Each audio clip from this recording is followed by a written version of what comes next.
নমস্কাৰ বন্ধু বান্ধৱীসকল, মই বৰষা আপোনালোক সকলোকে বৰ্ষাৰ পাকঘৰৰ অন্য এটি ভিডিঅ'লৈ স্বাগতম জনাইছোঁ।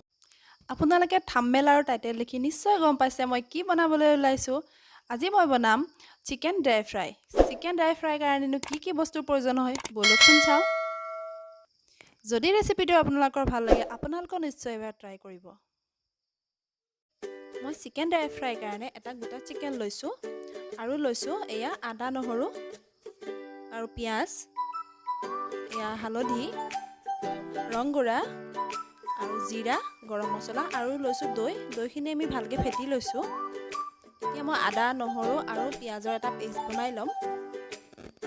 এতিয়া মই চিকেনটো ভালকৈ কাট কৰি লৈছোঁ এয়া, যাতে মছলাখিনি ভালকৈ সোমাই যায় চিকেনটোত আৰু ভিতৰলৈকে ভালদৰে সিজে, তাৰ কাৰণে এয়া চাওক মই ধুনীয়াকৈ কাট কৰি লৈছোঁ চাৰিওপিনে। এয়া মই দৈ লৈ লৈছোঁ। আমি মছলাখিনি বনাই ল'ম কি মছলা দিওঁ, আৰু এয়া মই বনাই লোৱা আদা নহৰু পেষ্ট আৰু পিঁয়াজৰ পেষ্টখিনি দি লৈছোঁ। এতিয়া মই দিম হালধি দিছোঁ এচামুচ, তাৰপিছত দিম জলকীয়া গুড়া 1.5 চামুচ দিম মই, পিছতো অকণমান দিম মই, 1.5 চামুচ দিছোঁ। তাৰপিছত দিছোঁ মই এয়া জিৰা পাউডাৰ দিছোঁ 1.5 চামুচ, আৰু দিম ইয়াত চিকেন মছলা দিছোঁ 1 চামুচ দিছোঁ মই। এতিয়া আমি ভালদৰে এইখিনি সানি ল'ম আৰু সোৱাদ অনুসৰি নিমখ দি লৈছোঁ ইয়াত, অকণমান নেমু, এয়া মই নেমু চেপি দিছোঁ চিকেনৰ ওপৰত। এয়া চাওক মই নেমুটো ভালকৈ সানি লৈছোঁ, গোটেই চিকেনটোত ভালকৈ মই নেমুটো সানি লৈছোঁ নেমুৰ ৰস। আমি এতিয়া মেৰিনেট কৰি থোৱা মছলাখিনি গোটেই চিকেনটোত ভালদৰে সানি ল'ম। এয়া ভালকৈ সানি লৈছোঁ। এয়া চাওক আমাৰ চিকেনটো ভালকৈ মছলাখিনি সনা হৈ গ'ল। এতিয়া ইয়াক আধা ঘণ্টাৰ কাৰণে ঢাকি থ'ম।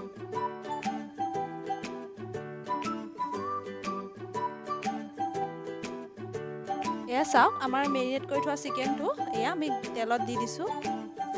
এতিয়া ইয়াক আমি ফ্ৰাই কৰিম।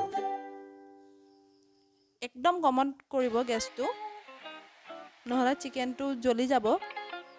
কমত কৰি আমি ভাজি থাকিম। এয়া চাওক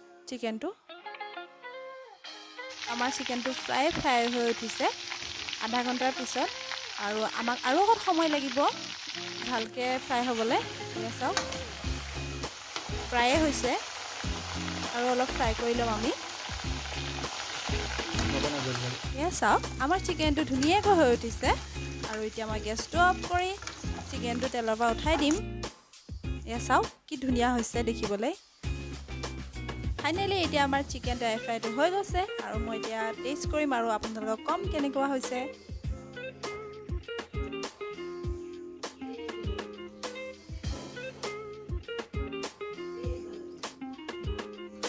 খাবলৈ খুবেই টেষ্টি হৈছে, নিশ্চয় আপোনালোকে ট্ৰাই কৰিব। আশা কৰোঁ আপোনালোকে নিশ্চয় মোৰ ৰেচিপিটো চাই ভাল পাইছে। যদিহে ভাল পাইছে লাইক, কমেণ্ট আৰু ছাবস্ক্ৰাইব কৰিবলৈ নাপাহৰিব। লগতে থকা বেল আইকনটো দবাই দিব, যাতে আহিবলগীয়া সকলো ন'টিফিকেশ্যনবোৰ আপোনালোকে সোনকালে পায়, আৰু ৰেচিপিটো নিশ্চয় ট্ৰাই কৰিব।